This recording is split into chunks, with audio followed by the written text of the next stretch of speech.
ಇವತ್ತು ನಿಪ್ಪಾಣಿ ನನ್ನ ಕ್ಷೇತ್ರ ಗಡಿ ಭಾಗದಲ್ಲಿ ಇರ್ತಕ್ಕಂಥ ಕ್ಷೇತ್ರ ಅಧ್ಯಕ್ಷೆ. ಇವತ್ತು ನಾನು ಸರ್ಕಾರಕ್ಕೆ ಒತ್ತಾಯವನ್ನ ಮಾಡ್ತೇನೆ, ಇಲ್ಲಿ ದೊಡ್ಡ ದೊಡ್ಡ ಇಂಡಸ್ಟ್ರಿಗಳು ಬರಬೇಕು ಮತ್ತು ದಕ್ಷಿಣ ಕರ್ನಾಟಕದಲ್ಲಿ ಯಾವ ರೀತಿ ನಾವು ಬೆಳವಣಿಗೆಯನ್ನ ಇಂಡಸ್ಟ್ರಿಗಳು ಹೊಂದಿದವು ಆ ರೀತಿ ಗಡಿ ಭಾಗದಲ್ಲಿ ಇಂಡಸ್ಟ್ರಿಗಳು ಬರಬೇಕು ಅನ್ನುವಂತ ವಿಚಾರವನ್ನ ವ್ಯಕ್ತಪಡಿಸ್ತೀನಿ ಅಧ್ಯಕ್ಷೆ. ಯಾಕಂದ್ರೆ ಬೆಳಗಾವಿ ಜಿಲ್ಲೆಯ ಅನೇಕ ತಾಲೂಕುಗಳು ಹತ್ತಿಯನ್ನ ಬೆಳೀತಾರೆ ಅಧ್ಯಕ್ಷೆ. ಈ ಹತ್ತಿಯಿಂದ ಇಲ್ಲೇ ನನ್ನ ನಿಪ್ಪಾಣಿ ಭಾಗದ ಗಡಿ ಭಾಗದಲ್ಲಿ ಇರ್ತಕ್ಕಂಥ ಮಹಾರಾಷ್ಟ್ರದ ಗಡಿ ಭಾಗದಲ್ಲಿ 5 ಸ್ಟಾರ್ MIDC ಅನ್ನ ಆ ಸರ್ಕಾರ ಸ್ಥಾಪನೆ ಮಾಡಿದೆ ಅಧ್ಯಕ್ಷೆ.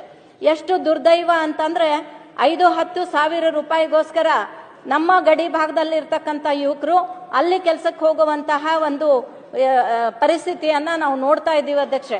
ಹಾಗಾಗಿ ಸರ್ಕಾರ ಈಗ ಒಂದು ಈ ಗಡಿ ಭಾಗದಲ್ಲಿ ಇರ್ತಕ್ಕಂಥ ಅನೇಕ ಇಂಡಸ್ಟ್ರಿ ಏರಿಯಾಗಳನ್ನ ಡೆವಲಪ್ ಮಾಡಬೇಕು ಮತ್ತು ಅಲ್ಲಿ ನಮ್ಮ ಯುವಕರಿಗೆ ಕೈ ಬಲಪಡಿಸುವಂತ ಒಂದು ಕಾರ್ಯ ಆಗಬೇಕು.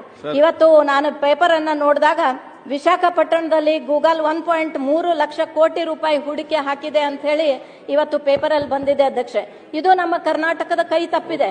ಇದು ನಮ್ಮ ಗಡಿ ಭಾಗದಲ್ಲಿ ಉತ್ತರ ಕರ್ನಾಟಕ ಭಾಗದಲ್ಲಿ ಇಂಥ ಇಂಡಸ್ಟ್ರಿಗಳು ಬರೋ ಅಂಥದ್ದು ಬಹಳಷ್ಟು ಅವಶ್ಯಕತೆ ಇದೆ ಅಧ್ಯಕ್ಷೆ. ಅವ್ರು ಹೇಳಿರೋ ಪ್ರಕಾರ 30,000 ಉದ್ಯೋಗ, ವಾರ್ಷಿಕ 10,000 ಕೋಟಿ ರೂಪಾಯಿ ಆದಾಯದ ಒಂದು ನಿರೀಕ್ಷೆ ಇರತಕ್ಕಂಥ ಈ ಒಂದು ಗೂಗಲ್ ಕಂಪನಿ ಇವತ್ತು ನಮ್ಮ ಕರ್ನಾಟಕದಿಂದ ಕೈತಪ್ಪಿ ಹೋಗಿರೋದನ್ನ ನೋಡಿದಾಗ ಬಹಳಷ್ಟು ವಿಷಾದ ಅನ್ನಿಸ್ತದೆ ಅಧ್ಯಕ್ಷೆ.